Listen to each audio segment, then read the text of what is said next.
Good morning to dear jurisprudence students. In this video, I am going to touch the initial topic of utilities of the jurisprudence.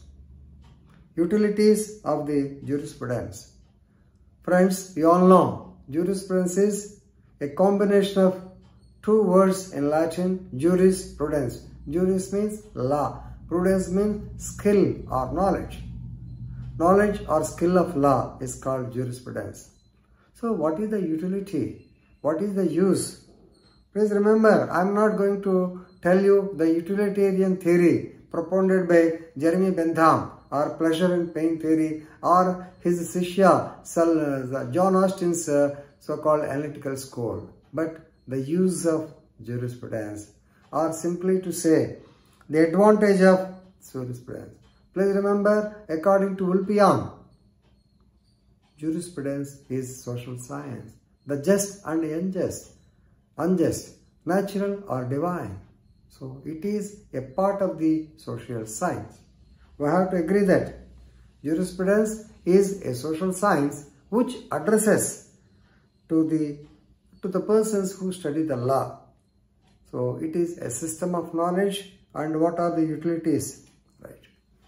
The first utility is better understanding of the law.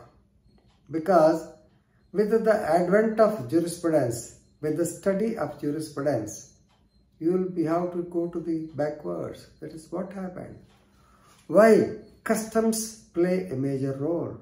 How can you marry your sister's daughter, even though Section 5 of the Hindu Marriage Act prohibits Sakostra or Sapinda theory, but as per custom, you can go for the marriage. So that is better understanding of the law. Unless customs provide, right? So this is for better understanding the law, yes, jurisprudence is necessary. Second, there are certain complications in law. To avoid complications or to remove the complications.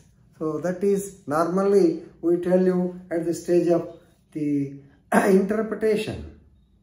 Through interpretation, maybe grammatical, maybe so many interpretations I am going to tell you at the particular point of time.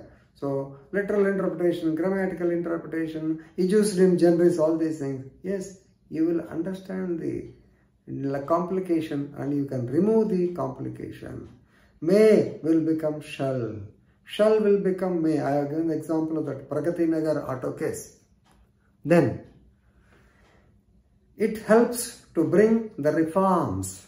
It helps to bring the reforms in the legal system, in the law as well as the legal system. So, with the incident, Nirbhaya incident, no doubt, Nirbhaya Act, that is Criminal Law Amendment Act 2013 has come. At the same time, Sexual Harassment of Women at Workplaces Act, basing on Vishaka versus State of Rajasthan. Right? So this is the so-called reforms in law. Otherwise, previously there was no such act like Sexual Harassment of Women Workplaces Act. So this is a reformatory law. You can recommend or you can bring the reforms in the law. And people who are thorough with the jurisprudence, people who know the Latin phrases, who know the concepts like who is the owner, who is the possessor, what is a legal right, what is an absolute right, what are obligations, right? All these things, the jurisprudence definitely, it will bring academic changes, educational changes. People who are thorough with jurisprudence, definitely you will excel in your academic career. Therefore, as students, you have to study the law. Then, jurisprudence and legal theory. Jurisprudence is the approach and legal theory is the conclusion, I can say. Right? So, first you will start by studying jurisprudence. You will start learning the origin of the law. First, how it has come into existence. How dharma, the concept of dharma, it emanated into law. How the religion has crept into our legal system. how it has dominated for so many hundreds of years. Then essence of law.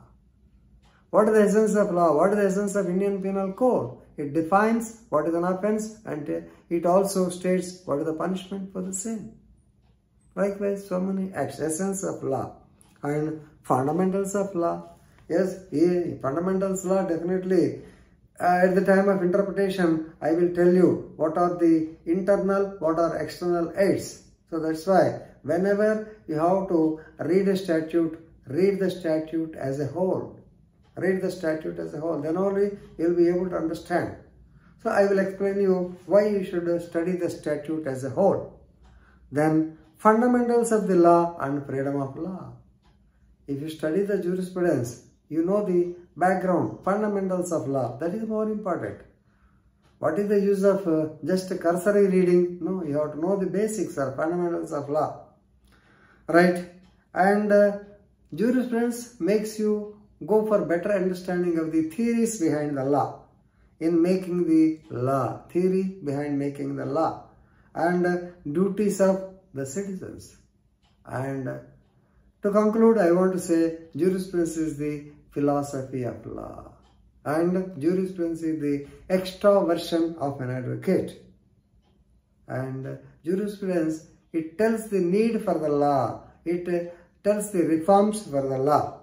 Right? So actually, the philosophers like Aristotle, Plato, and from 1748, Jeremy Bentham, so many people, Salman, Bentham, Hegels, Morosco-Pond, Montesquieu, so many people, Savigny, historical school, so many people, they tried their best to formulate their own theories and they have got separate schools of thought.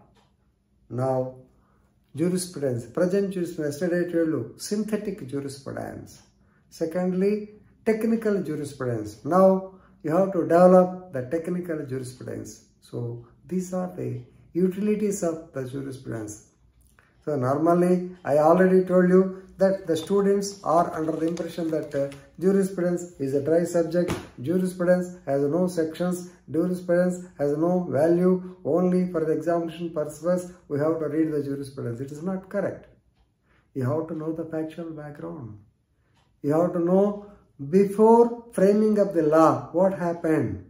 Definitely you will be 100% benefited by studying the jurisprudence. Hope you will understand it and study the jurisprudence. Thank you very much.